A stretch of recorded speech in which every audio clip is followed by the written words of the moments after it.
So a good rule of thumb is to look at your day every single day and look at yourself and find out how you operate best and determine how you need to structure your day based off of how you operate at peak efficiency.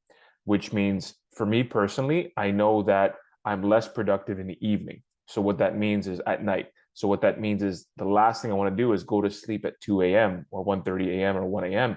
because if I stop working at 10 p.m., then I have 3 hours essentially where I'm not working, quote unquote, and it's much more likely that I'm going to be unproductive or more distracted during that time period. And so I don't want to do that. So what I would rather do is I'd rather go to sleep at, say, for example, 12. So that way, if my day ends at 10, then I have 2 hour gap where I can do like administrative work, I can wind down, and then I can go to sleep and wake up earlier the next day at around 8 o'clock.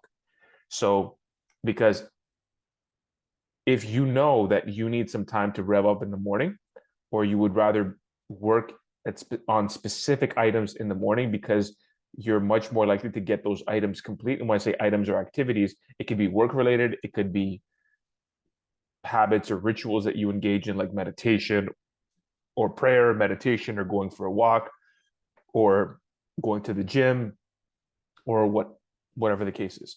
So if you know that you prefer to do those activities or whatever, right? Or take meetings or write in the morning or journal, whatever you're planning on doing, specific types of work. If you know that you're more productive at certain points in the day, you need to optimize your energy and your time around those particular segments in every single day, because you're going to be much more likely to actually stay focused and stay on track and to continue on the process that you've developed that you know is effective, and much less likely that you're going to fall off the path because even when you do make mistakes, they may be small. If they're routine mistakes, you start to develop a pattern around those mistakes or around those activities that are not beneficial for you. So keep that in mind, right? And if that means that you need to go to your calendar and schedule your calendar, you have to look at it visually, right? So you see Monday to Friday and Saturday and Sunday, or Monday to Sunday, however you want to schedule it, and you find out, okay, so, and then you need to be able to test it as well. So if you don't know that whether you're going to be more productive waking up at 7 or waking up at 9, you got to be able to test those two scenarios. If you know for a fact that you just need that, you just, if you wake up early, you're going to feel tired the whole day, and no matter how early you go to sleep, you still manage to sleep in, or you still can't go to sleep until a specific time.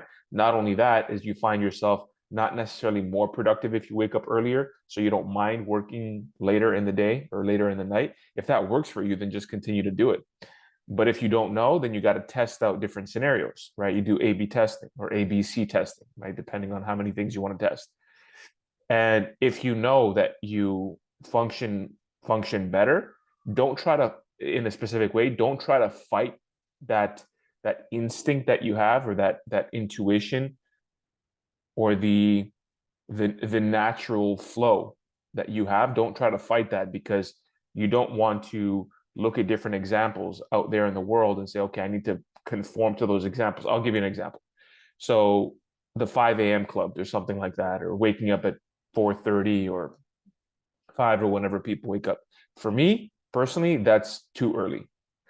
Now I've tried it, right? So I could tell you specifically that I have tried it, and it is too early, because nothing because I don't get good sleep. I can't sleep properly if I'm waking up at 5 o'clock in the morning. Even if I go to sleep earlier, it feels unnatural. It feels like I'm forcing myself, and everything is shifted, and it seems like I can't have dinner at appropriate time, and I'm kind of rushing to get everything done so I can go to sleep. It's like you're rushing to sleep. So that to me is not effective. So all this to say is, one of the most important things in this is kind of like a productivity tip in being able to stay with your process and to actually execute it properly every day, and not to rush through things, and to really focus and zone in on what you need to focus and zone in on, whatever that happens to be, right? Whether it's journaling or meditation or actual working, writing, producing, editing, whatever it is that you do. Make sure that you're structuring your days around activities that are actually going to move you forward and away from activities that are going to distract you. Right? Which means that if you know that you're going to have a large gap in the day, and typically speaking, knowing yourself, you're much more likely to stay distracted, make sure that you actually have things to do in that gap. So don't just leave it as a gap.